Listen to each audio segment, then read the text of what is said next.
to India and Ireland, round Africa and back again. We don't really need to know just where we'll go.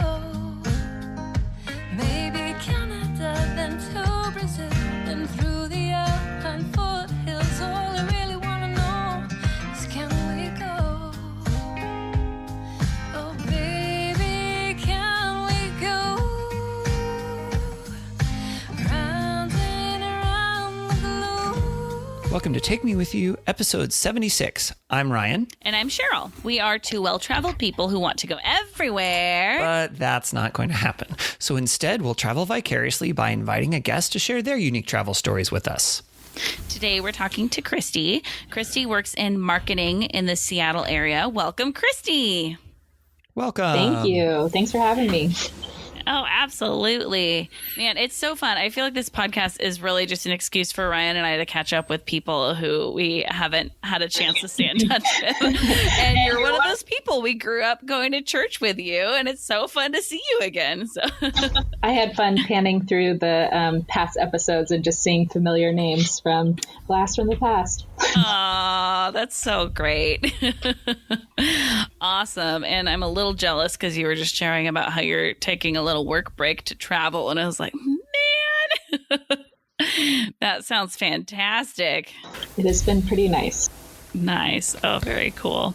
Well, Kristi, we have a set of questions that we'd like to ask all of our guests. And the first one is, why do you travel? I love experiencing new cultures and locations. I think it was probably high school. My family took us to Chichen Itza, the Mayan ruins in Mexico. And Cool. it was during the winter solstice, which is a really significant time for the Mayans. And I fell in love. I geek out on indigenous cultures, and it was just such a glimpse into this completely different world and perspective. And so I've had an appetite for just exploring new places ever since. That's so cool. Do you speak other languages? I have a minor in Spanish. So yeah, I was learning Spanish Awesome. at the time. And I think that helped propel my desire to carry it through college as well. How many countries have you been to? Oh gosh. I should know this. We'll roughly say around 15. Okay. That's awesome. How many of those are repeat countries? Only probably 3. Is it more your style to want to see the new place as opposed to return to the place you've gone to before? Or is it a little bit of both? It's a good question. I'd say I prefer new, but sometimes just the way trips, like where the chips fall, you get the opportunity to return somewhere. And that's a fun opportunity as well, just to see how it's changed and evolved since you were there last. Okay, so kind of building on that, what type of traveler are you? I think this surprises people close to me because I'm a type A, I'm a planner. And when I go on trips, I don't want to plan or make any decisions. And Really? so, yes, no, like book lodging if we have to, maybe buy tickets for something if you're only going to get in by planning in advance. But as much as possible, just being spontaneous and curious. And I think it's been a really fun experience for me doing it that way, and a departure from my daily life. But also I think I've been lucky to have some friends that they'll do all the planning and just say, are you up for an adventure? And I'm just like, yep, I'm in. Nice. Wait, so book lodging if you have to? Well, What does that mean? We're planners. The trip I'm going to talk about in this episode, we only booked our first night in the 3 months we were traveling. So Oh, wow. I know that probably stresses out a lot of people, Yup. but it was really thrilling. Oh my goodness. Okay. Would you say that that's the normal way that you travel, or was this more of a unique experience? I'd say that was pretty extreme. So, well, usually I'll have enough in place where you have some options to work from. Like you've done enough preliminary experience. But that one, we kind of just wanted to fly by the seat of our pants and see where it led us. Wow. So that's really just an opportunity for you to like experience a different personality than it sounds like. If you're like, what if I didn't plan anything and then like see what happens? I think a little bit like letting go of control and then just having decision fatigue in the types of jobs that I've had. And so it's really like a luxury not to have to make decisions and just see what happens. Interesting. So how much of that is you not wanting to make decisions, and how much of that is you not wanting to have decisions already being made, if you understand the distinction? That's a good question. I think it's more that I don't want to make the decisions. But I think I enjoy the side effects of just the decisions not being made as well. Like, it doesn't bother me. So is that something you just decided to do, or were you forced into it and then discovered that you liked it? I mean, how did you go from a big planner to all of a sudden not planning a lot? How did you get there?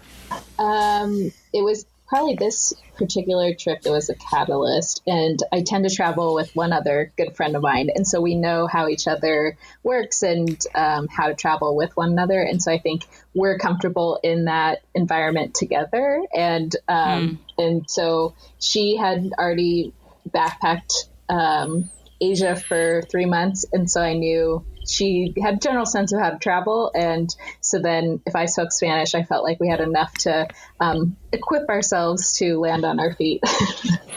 So you would say that you had enough background experiences between your language skills and her backpacking experience that even though you didn't have everything planned, you felt like you guys would be good. Yes. Okay. So it's not so much being blindfolded and dropped in the middle of nowhere and then having to just kind of figure it out on your own, really. Solo trip, I don't know if I'd enjoy it as much. I think it's more fun with a friend. Sure. Okay. So our last sort of intro question before we get into your travel story is, what is your number one travel tip?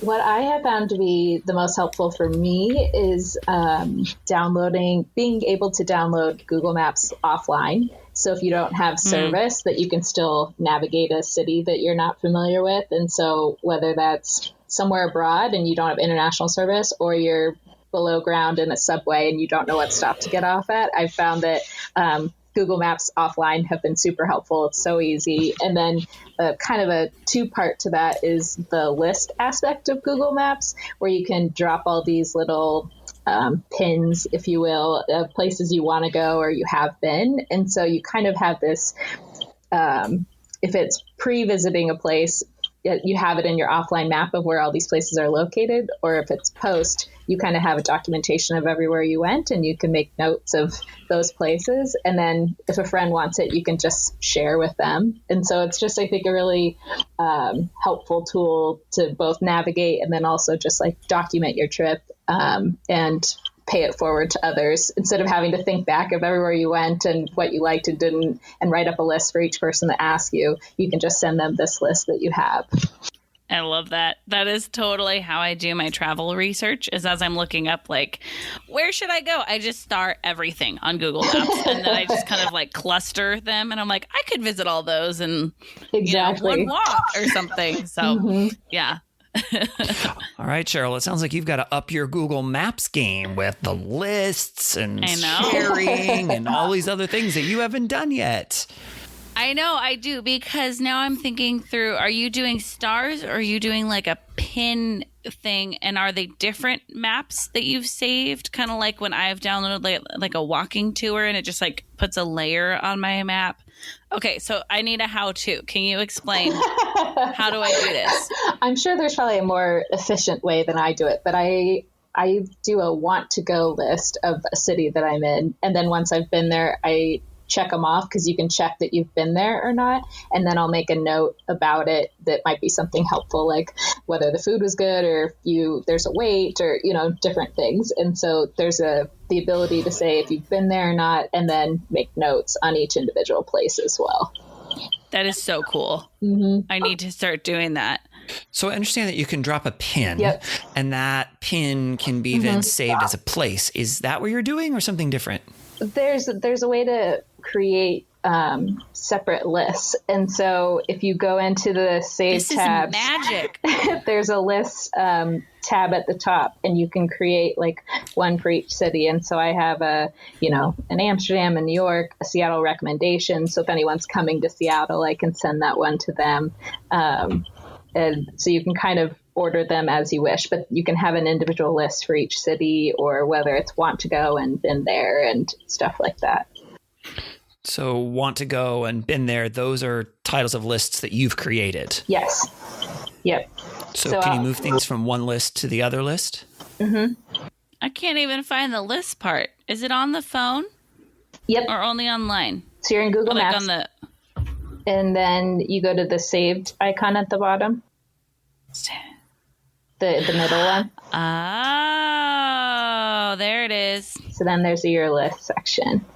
And Yeah, I'm looking online and I don't see it right now.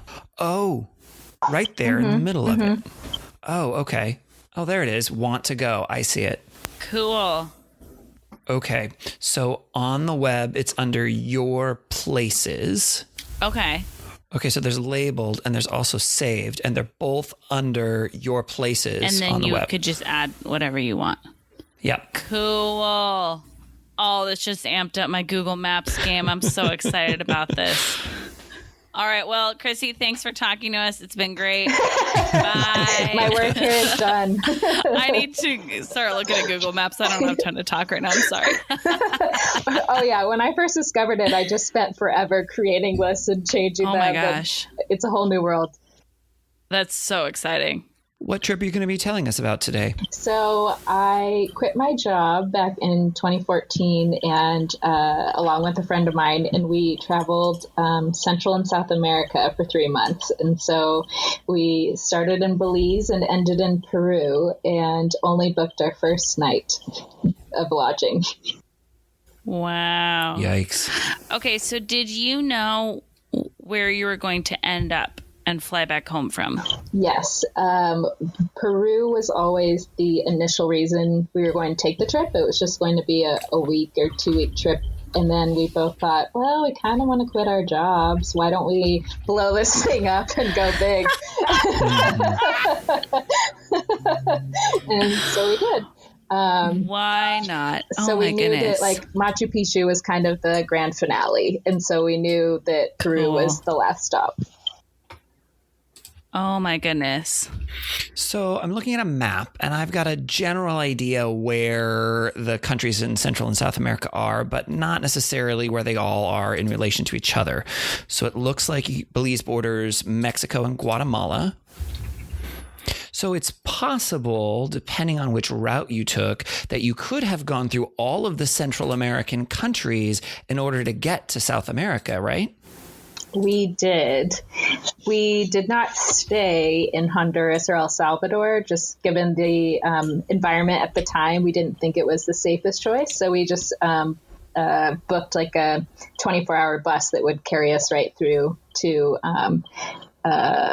Costa Rica or Nicaragua. Yep. But other than that, we hit every country. And so we'd spend a week in every country in Central America and then 2 weeks in the 3 countries in South America. Holy moly. So South America was Colombia, Ecuador, and Peru? Okay. Wow. That's so cool. Well, okay, obviously we can't talk about like every day of this trip or even every week of this trip necessarily. So I think this overview is a great place to start. So I guess I'm curious, just initially, like you get to Belize and you have one night booked. What was way more challenging than you thought it was going to be? What was easier than you thought it was going to be? What did it look like to find lodging? What type of lodging did you do? We found that it was easier than we anticipated to determine a course for the entire trip. There's kind of this colloquially named Gringo Trail. And so all the big stops that you'd probably want to make are kind of established. And so if you run into other travelers or backpackers, you're going to get the same recommendations for the next town you're probably planning to hit. And so you often got hostels recommended to you or places that you needed to go. And so we found that just like word of mouth guided us pretty easily along the way. Interesting. Yeah. And it was funny because we flew into Belize City and stayed there one night. And Belize City isn't, at the time, it was not the safest place. And we thought that was just what you did to get to the islands, because islands is one of the most popular spots in Belize. And whenever we would talk about it to other travelers along the way, they were always so impressed because most people went straight to islands and did not stay in Belize City at all. And we had no idea. Of course, that was the one night we did book. But we took a ferry out the next day to the islands, and there's no cars allowed on the islands, and it's just golf carts and easy living. And so we hung out there for a few days and would look on our phones to just plan the next spot along the way. So I think we always knew we wanted to hit 2 or 3 cities for each country. We knew kind of the time span we wanted for each country. And then just by talking to people, we kind of figured it out. Wow. So you backpacked and then stayed in hostels. Was that the general style of travel that you did while you were there? Yes. Mm-hmm. I did some heavy REI investments before the trip. So I have a question that is something that we've talked about quite a bit on this podcast, and I think it relates to this trip for you, which is about packing and laundry.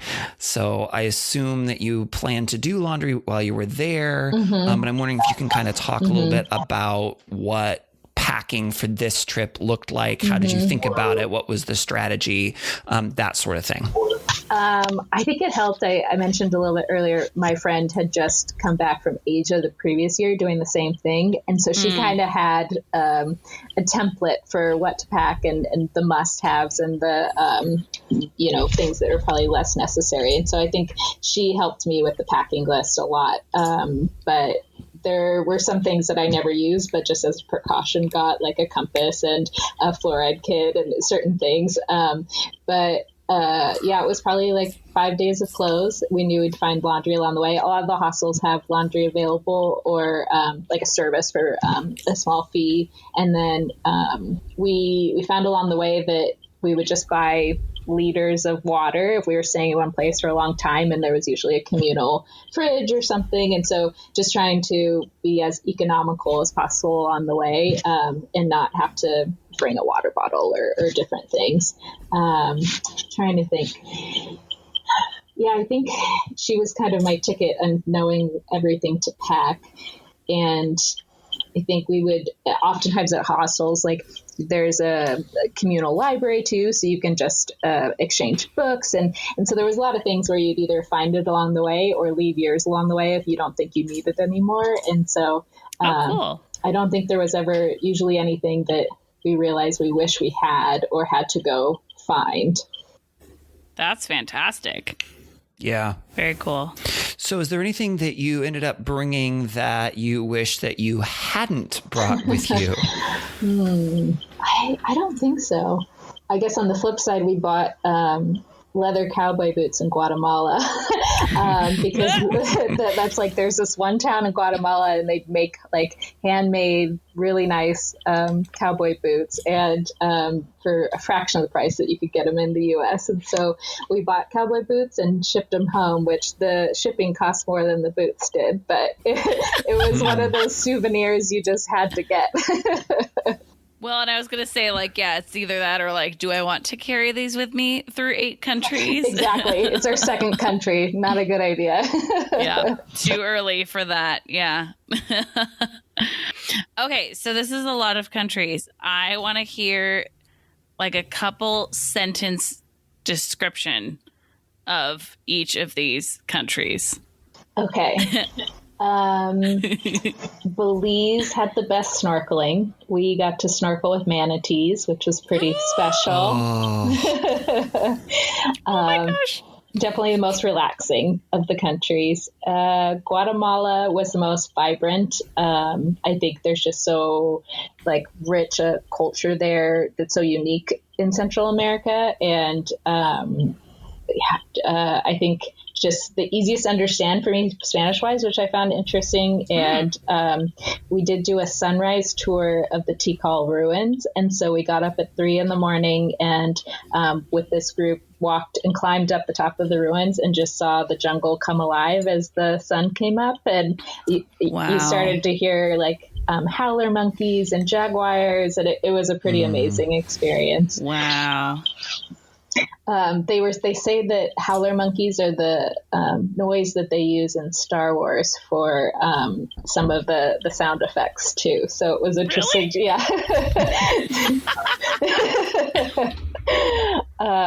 Nicaragua, we went volcano boarding. What? What is volcano boarding? It's like snowboarding, but down a volcano. Wow. Well, it's an active volcano, but there was no lava at the time. But your shoes, like the soles, like almost not burn off. I won't get extreme, but like they're hot to the touch because of how hot the Is this in a video game? Afterwards we thought, that's probably one thing we shouldn't have done, but in the moment it seemed like, why not? That'll be a great memory. I mean, also you were fine. Yeah, but then they told us afterwards, like, oh, this person tore their ACL, this person broke their leg, and oh yikes. So was that a tour, or did you guys go up on your own? It was a tour. Okay. Oh my goodness, volcano boarding. That's crazy. So So then are you sliding down rocks on the side of the volcano? Yes. And so you have this like protective gear. It's like looks like a hazmat suit that you wear, and you have goggles and a handkerchief over your mouth and nose. And you just kind of sled down the volcano. One of the pictures I gave you guys is a picture of it. So it doesn't look that impressive, but you can get the idea. Wow. That's crazy. Okay, then Costa Rica. Costa Rica, that one had a personal place in my heart because I studied abroad there. And so I went, this is coming back after 10 years, and we went to two of the same places. And so it was fun to see the restaurants that are still there, or how the national park had changed. And waking up and having breakfast with a sloth is always a fun experience. Wait a minute. How do you get to have breakfast with a sloth? We stayed in this hostel that had trees hanging over it, and there was a sloth that lived in one of the trees, and so you just sat out on the patio and ate your breakfast with the sloth. Wow. Oh my goodness, that's amazing. And at the national park, we were laying on the beach one day, and I felt a tug at my swimsuit, and a raccoon was undoing it, and so that was memorable as well.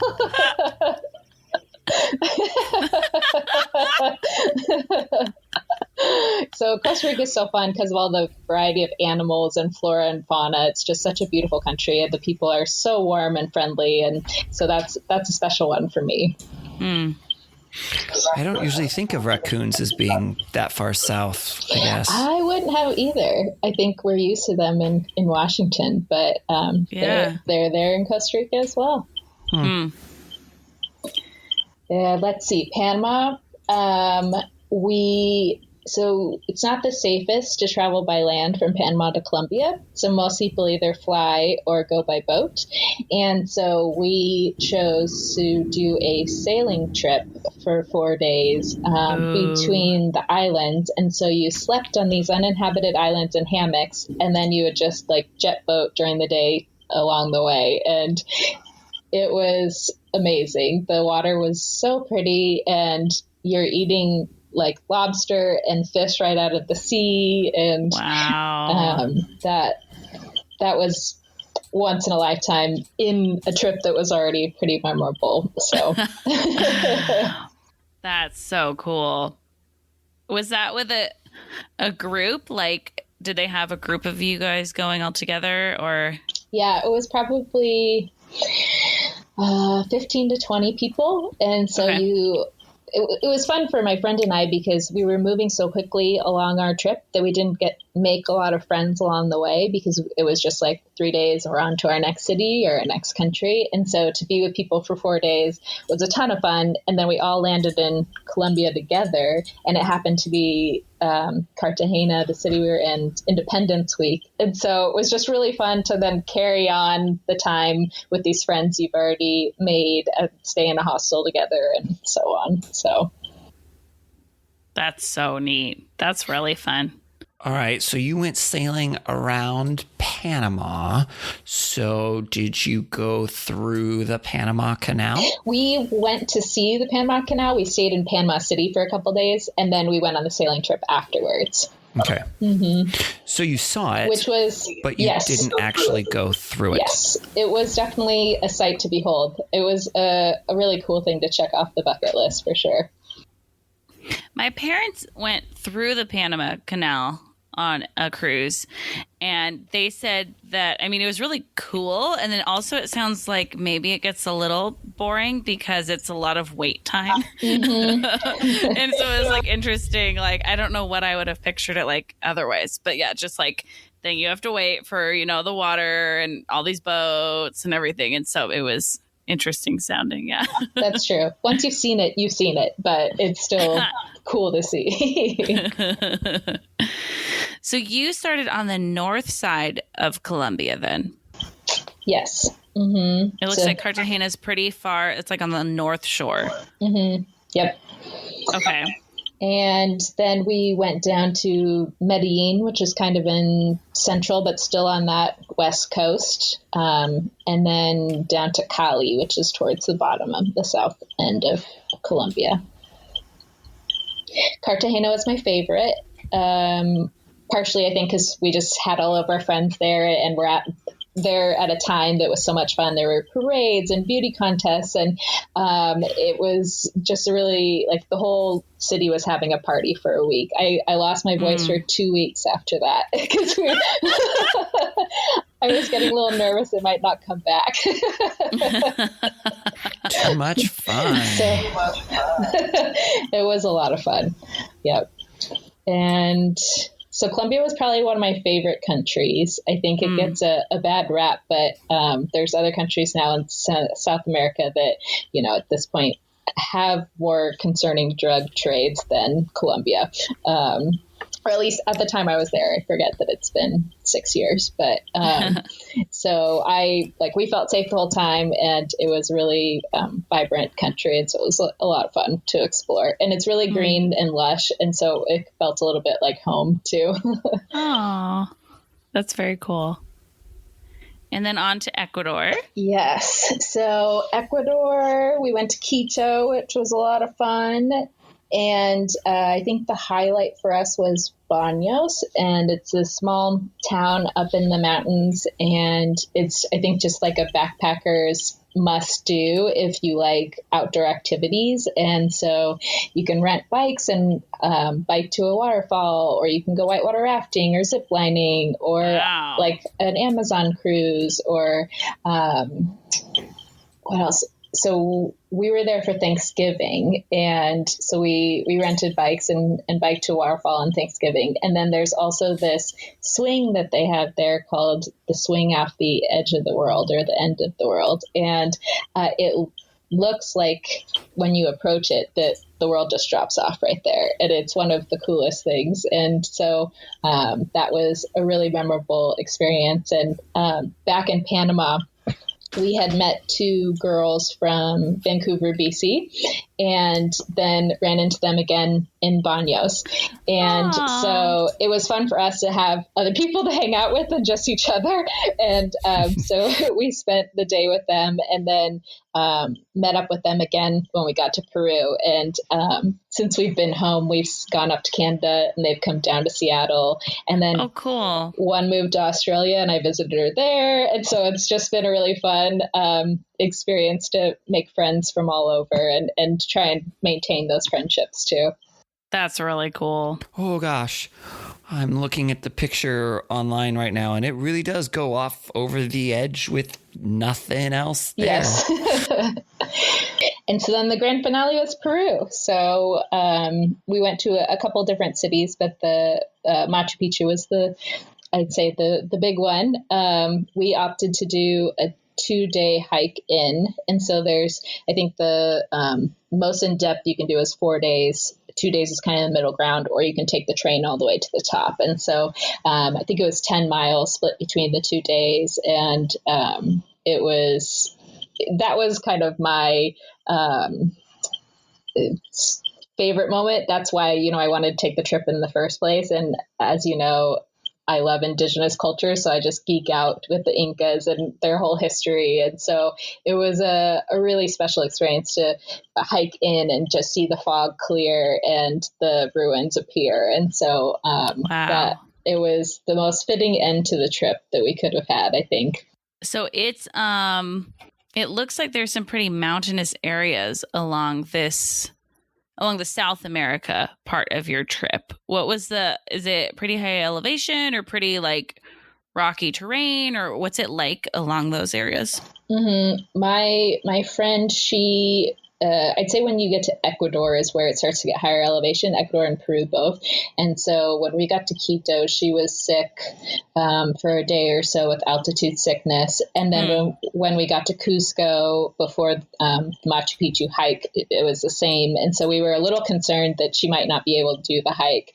But luckily we'd read enough. Like that was the one part that we did really plan because we didn't want anything to go wrong with that. So, most things say try to get there 2 to 3 days at least ahead of time to adjust to the altitude. And so that gave her enough time to regain her strength and acclimate. And then we were successful on the hike. But that was definitely something that impacted her. It didn't as much for me. I was lucky. But we found that South America is just so much larger for each country that we couldn't just take like a little shuttle bus or, a train from town to town. We had to take like a 24-hour double-decker bus. And so oftentimes you would skip a hostel for the night and just go on a bus that would take you for 24 hours until you got to your next location.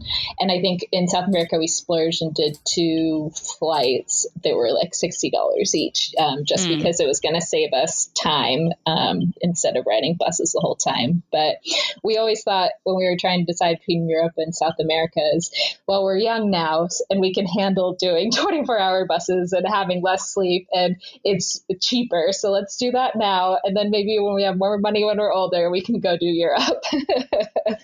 That's really good logic. Yeah, because Europe, the train travel alone is just so easy and accessible too. Mm-hmm. Yeah, I'm looking at it. Looks like I'm trying to look at miles between Cartagena and Cusco, and it's telling it to me in kilometers. How do I have it changed? What is it in kilometers? 4,896.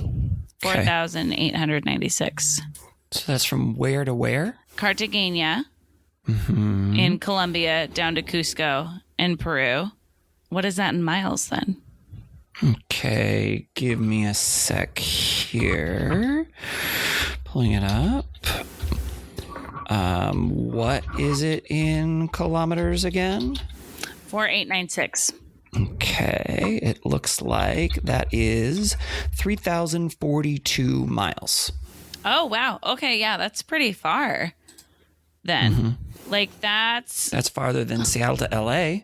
Yeah, that's what I was thinking. That's like farther than like the height of the US. Mm-hmm. Yeah.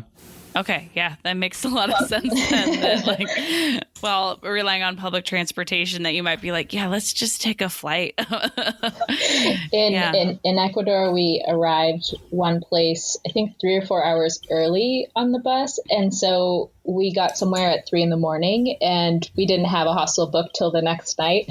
And so we arrived at our hostel and just slept on the front porch. And someone goodness. came out and was like, we have some beds available. You can go inside. But it was a little scary to end up in this tiny town and it's deserted because it's the middle of the night and you don't have anywhere booked. And so luckily we had very nice hostel owners that night. Wow. Yeah, that's a weird experience. And it's pretty common because you'll see people, usually a hostel will have like a rec room or a media room, if you will. And a lot of people will crash in there during the day if they've arrived, and like you're just trying to skimp as much money as you can. And if you'll arrive in the morning, sleep a little bit, go explore it, and then you'll pay for that night. But that was a little bit earlier than we planned. So after you got into Cusco, you hiked up to Machu Picchu from there? You take a train part of the way, and then you get off so the train goes all the way to Aguas Calientes, which is right where Machu Picchu is. It's like a little town in the mountains. But the train does stop along the way at certain spots, and then you get off and you start hiking at different spots, depending on what you've chosen to do. So is Cusco also at a high elevation? Yes. Okay. So what was that like? I mean, you'd been hiking for like 3 months at that point, right? Yes. And then you're up in the mountains with high elevation. And you said you didn't have altitude sickness really, right? But I'm guessing it still made a difference. We were grateful. They give you the option, depending on what tour that you book. We just went with one individual guide and the two of us. And they give you the option if you want to rent poles from them or different things. And so we chose to get 2 poles each. And that was huge, I think, just providing extra stability and support. And I think we were in walking shape. We were not in hiking shape. We'd kind of been living like retirees for 3 months where we just walk around cities and plan our next meal, and so this was a bit of a step up in as far as exertion level. And so there were lots of stops, and we had gotten a recommendation from my friend that I went with. Her brother had previously gone, and so he recommended also getting a permit where there's 2 mountains at the Machu Picchu site that you can also hike. You have to get an individual permit for either one of them, in addition to if you had hiked in. So we had gotten a permit for one of them, and we did that the second day of our hike once we arrived at the ruins. And we were so tired and sore from the first day, and then we hiked up the mountain at the site, and it was the same view we'd seen the day before. And we were just like, this is not worth it. And so if you ask my friend, I'd say that's probably her least favorite day of the entire trip because she's also a hiker that hates stairs, and all of Machu Picchu is stairs. Like you wouldn't think so. It's not like you think, oh, it's a mountain, but so much of it, the Incas built stairs. And so she would just look at another staircase and just like cry. So I think at the end of 3 months, it was a challenge. Maybe not exactly what we had planned in regards to the test physically as we expected, but it was worth it. We had a great time, but it was definitely a challenge. Wow. If you had an opportunity to do this trip again, knowing what you know now, would you still do Machu Picchu at the end? We talked about that a lot. I think we might do it the other way around, because Central America is great for their beaches, and they just have a more laid back culture too. And so I think it would be nice to end in Belize, where there's no cars and just golf carts, and you live in a tree house for 3 days, and and you get the big adventures out on the front end. I think we would have done more of South America too. We heard a lot of great things about Bolivia, and we didn't make it there, and so it just makes us, I think, want to go back and do more of South America. Okay, I need to circle back on this distance between Cartagena and Cusco thing, because this is fascinating to me that from Cartagena to Cusco is longer than going from Tijuana, Mexico to Vancouver, BC and back. Wow, really? Yes. Wow. There and back? And back. It is 2,924 miles from Cartagena to Cusco, and from Tijuana to Vancouver to Tijuana is 2,835 miles. Ryan looks very skeptical. I mean, you're probably right. I know I'm right. I Google mapped it. It's one of those things where I remember when I was in Spain, and some of the Spaniards I was talking to were trying to understand the size of the states, like the size of Texas, or, things like that. Or even because they were like, oh, Texas is huge. And I was like, yeah, let's talk about Alaska, shall we? Because Alaska is huge. And so then I pulled up an overlay of Spain compared to the US, or Europe compared to the US, and it was hard for them to wrap their brains around. And I feel like this is maybe similar. We're looking at just these 3 countries in South America that you visited and trying to picture the whole US, continental US fitting in there is just I don't think I realized it was that far. Yeah, I think the reason that I've been struggling is that the number that I have in my head for the distance between Seattle and LA is 2,000 miles, and it's not. It's not. Right, but that's what's in my head. Oh, yeah. It's just weird. That makes Brazil enormous. Yeah. I mean, I knew Brazil was big, but this is just blowing my mind a little bit. Yeah, it's the opposite of Europe, where you're oh, everything's so close together. You can just hop over to another country. And this is not that. So that's really interesting. Yeah. So what else would you do differently if you took this trip again, or if you could go back and tell past Kristi? I think we would have splurged and gone to the Galapagos. Oh, yes. We chose, there's this kind of poor man's version called Puerto Lopez, and so we still got to see blue-footed boobies, but that was it. Yay, I love the blue-footed boobies. and which was very cool, but I think at least from other people we talked to, the Galapagos was definitely worth the splurge, and we had kind of chosen Machu Picchu as that big investment, and I think both would have been worth it, because who knows when we'll get another chance to get down to Ecuador. So I think that's one for sure. I think we talked about doing less countries for the same amount of time, and so that we were on the move less. We did find that one drawback to not planning as much ahead of time is that as soon as you got settled into a new city, at least in Central America, within 3 days, we had to know where we were going next and where we were staying. And so you had to spend some of the time in this new city researching the next one. So you were constantly researching.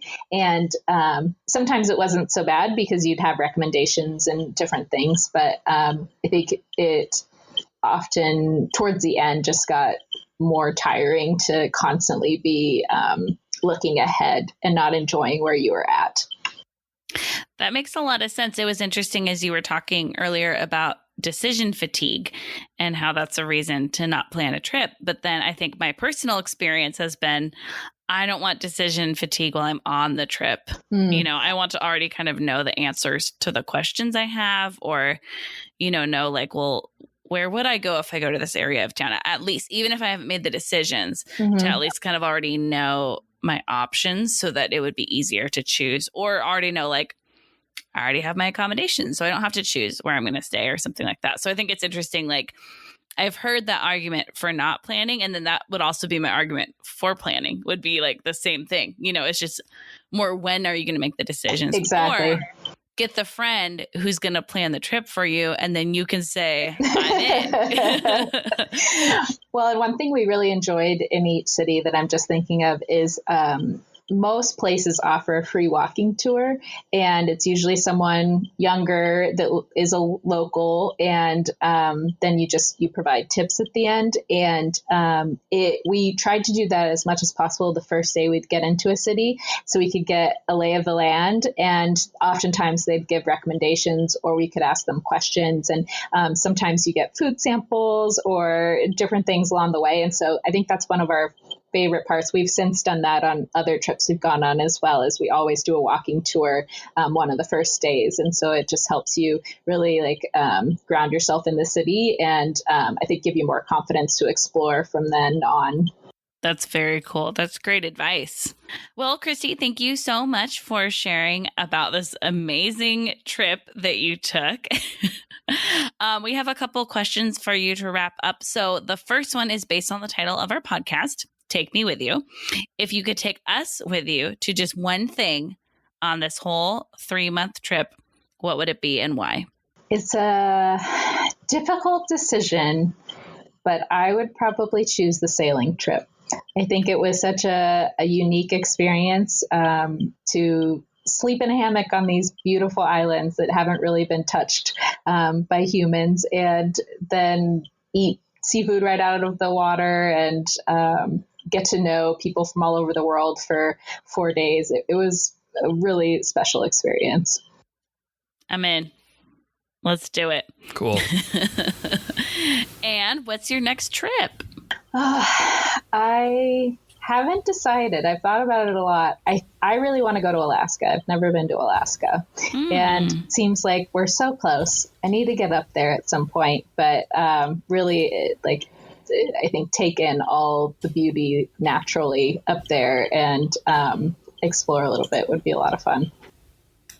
Cool. It's great. I went in middle school, so it's been a while, but even as a middle schooler, it was so impressive. And now I'm sure as an adult, it would be, that much more. So yeah, I would totally recommend it. Did you take a cruise or did you fly up there? So my family, we flew up there and then we did a cruise, but we did a little one. It was just like 50 or 60 people on the cruise ship that we were on. And what was really cool about that one is that it could get a lot closer to the glaciers and get in some inlets that the big cruise ships can't go in. It was Princess Cruises one. I don't know if they still do that same one or not, but so that was really cool. And it was a fun cruise experience. It's the only cruise I've ever been on, but we got to know everybody on the boat. Of course, you got to know everybody, Cheryl. My sisters and I were the only kids too. And so, we kind of stood out as like the only, only people under like the age of, I don't know. And it wasn't even any young adults really, but it was so fun. And like got to see, seals and all sorts of things on that. And then we also did some time inland. And so I think it was like a week on the cruise and then a week inland. And we got to go drive up past the Arctic Circle. And then we went to the big national park. Is it McKinley? Mount McKinley? Is that the big? I think so. Mountain there. That sounds right. It's huge. So we got to see the mountain and go in the national park and see a bunch of animals there. I mean, it was such a cool trip. It was really great. So yeah. Well, I'll file that away. Yes. And Kristi, do you have any travel questions for us? I was wondering if both of you had to live in one place outside the U.S. for the rest of your life, where would it be? Cheryl would live in Spain. Ryan would live in Slovenia.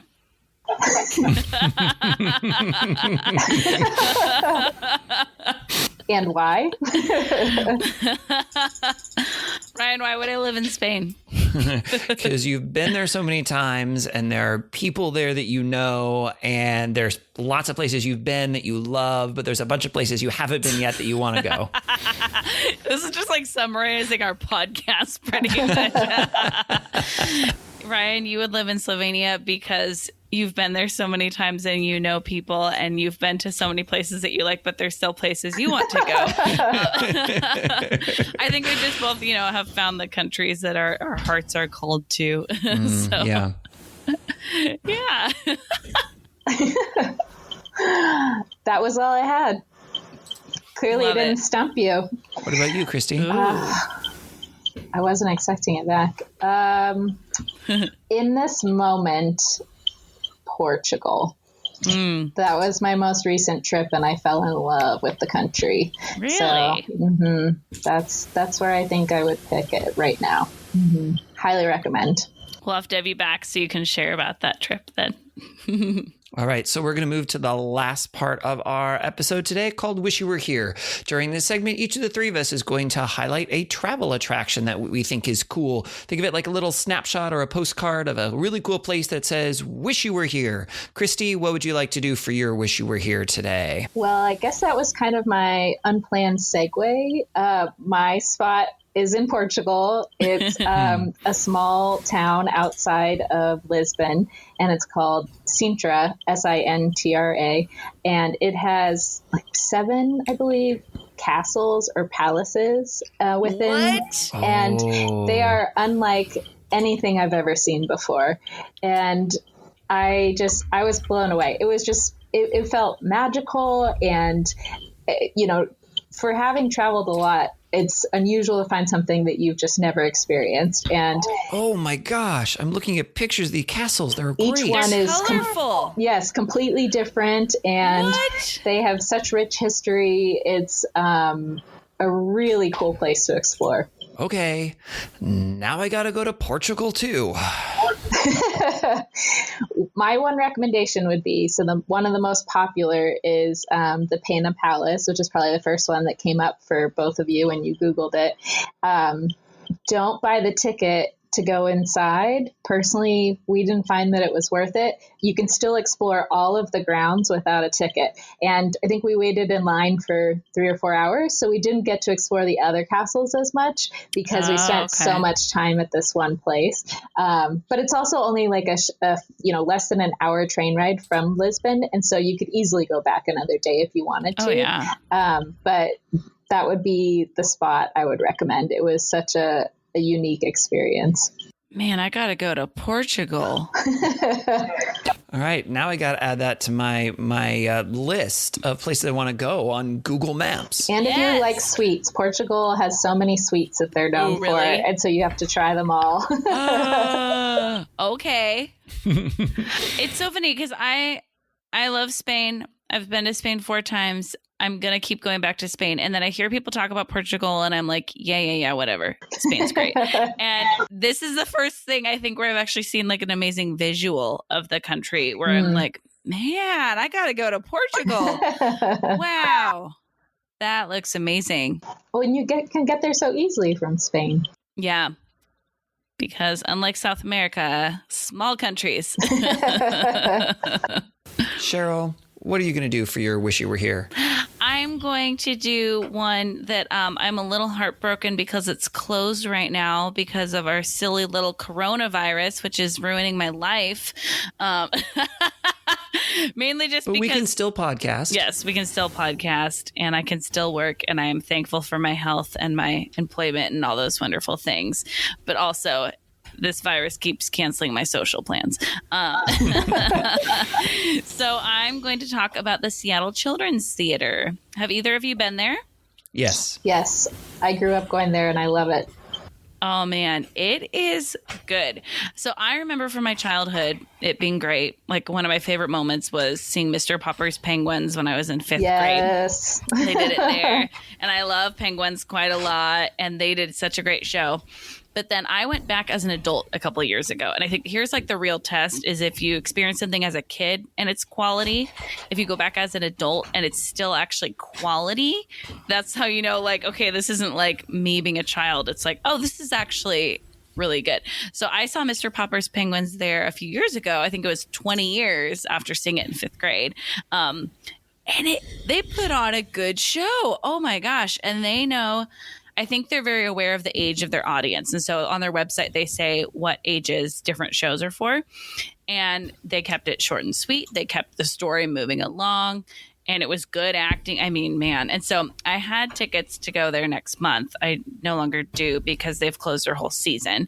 And so I'm hoping this theater and many more will survive this and be able to get back in business after everything closing down right now. But just wanted to give it a plug. Whenever they open their doors again, take your nearest child friend or child of yours with their parents' permission and get some tickets for the Seattle Children's Theater. It's wonderful. I'd actually like to add a couple of things, if that's okay. I don't think I've ever been as a kid, but I have been several times as an adult, and they do a great job there. They're actually an equity theater. The actors are all equity. Do you know what that means? I don't. Okay.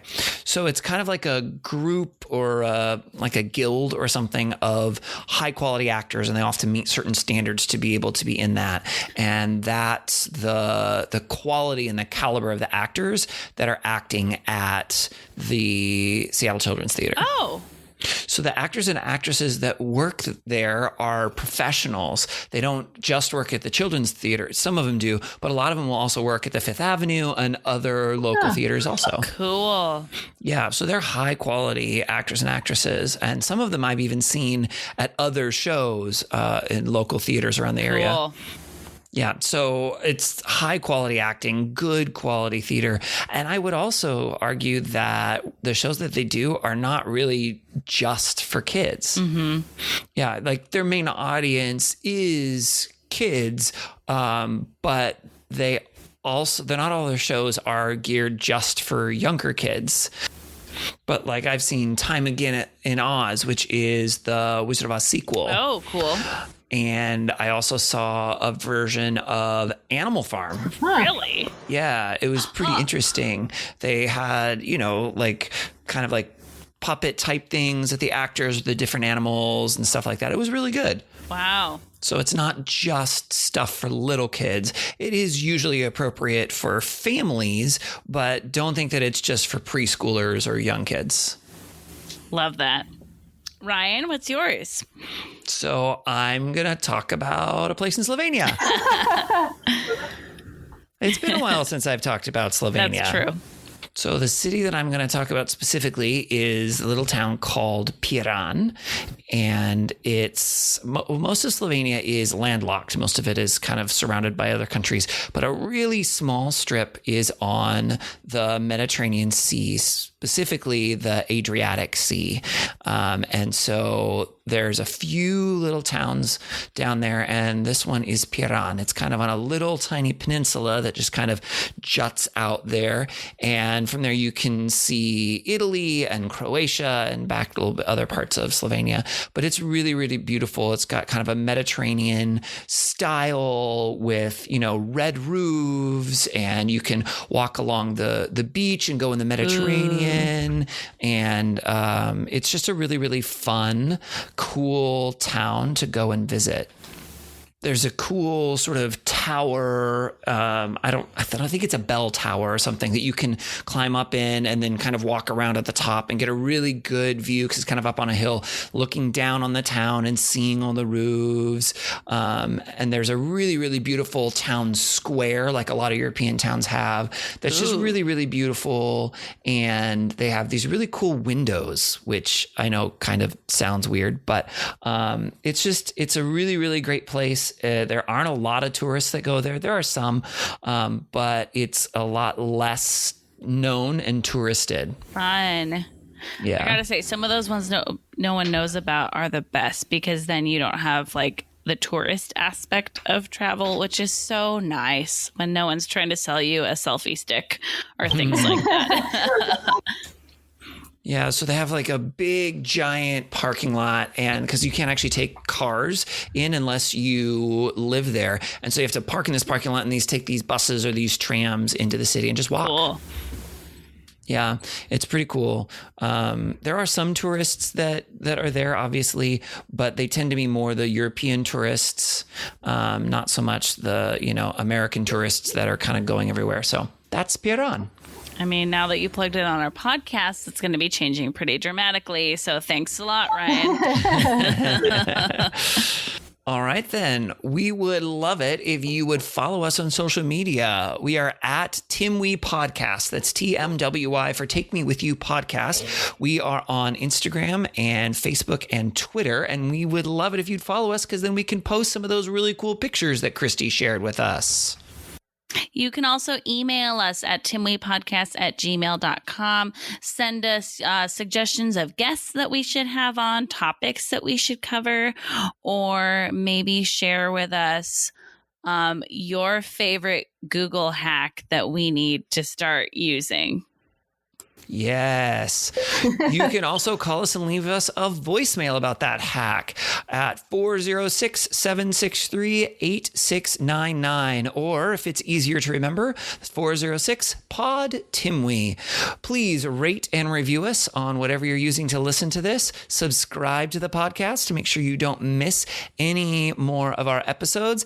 And be sure to share about this on social media so that other people can hear about the amazing 3-month backpacking Central and South America trip that Kristi was able to take. As always, thank you to Beth Reed Miller for the awesome artwork. You can check out more of Beth's artwork at Beth Is Something. And thank you to Erica Corbin for the use of her song Round the Globe. You can listen to Erica's music wherever music is sold or streamed. Well, that's going to do it for this week's podcast. Thank you, Kristi, so much for sharing with us today. Thanks for having me. It was a lot of fun. Yay! All right, well, until next time, remember to take me with you. Take me with you! Can we get a sailboat chasing down the sunset as we float round and round the globe? Salty air and balmy nights, guided only by the lights above, and a little love. All the world is out there waiting to explore, and all our troubles here want them to be